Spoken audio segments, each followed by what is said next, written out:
ஒரு ஊரில் ஒரு பெரிய கோயில் யானை ஒன்று இருந்துச்சான்.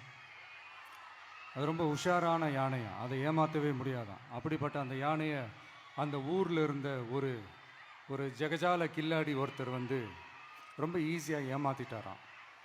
எப்படி ஏமாத்தினார் அப்படின்னா, அந்த தேங்காய் மூடிக்குள்ளே இருந்த அந்த தேங்காய்க்கு பதிலாக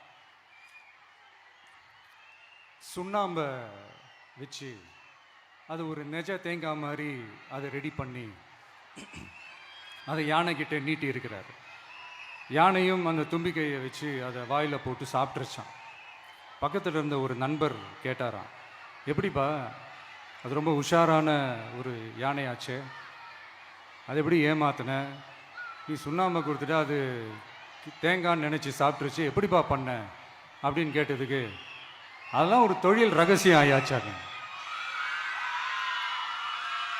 அதற்கெல்லாம் ஒரு எக்ஸ்பீரியன்ஸ் வேணும், அதெல்லாம் உனக்கு தெரியாது அப்படின்னு சொல்லி கடந்து போயிட்டாங்க.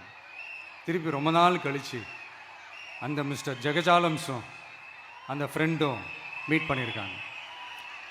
அப்போ அந்த யானை டாபிக் வந்திருக்குது.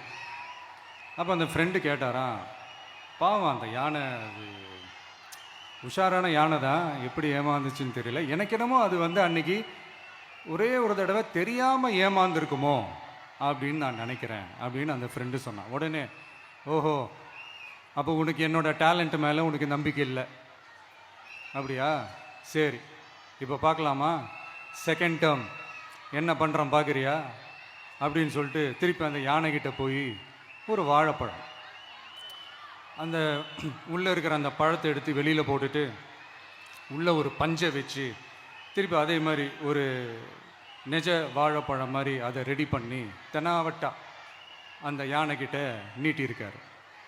அந்த யானையும் தும்பிக்கையை அப்படியே பக்கத்தில் கொண்டு வந்து அவனை ஒரு சொல்லிட்டு அப்படியே தூக்கி போட்டு, அதுக்கப்புறம் என்ன நடந்திருக்குன்னு உங்களுக்கே தெரியும்.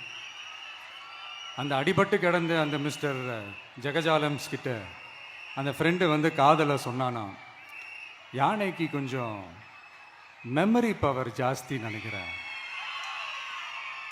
அப்படின்ட்டு. ஸோ இந்த கதையில் அந்த யானை யாருன்னு கேட்டிங்கன்னா நம்ம வாக்காளர்கள். அந்த மிஸ்டர் ஜெகஜாலம்ஸ் யாருன்னு கேட்டிங்கன்னா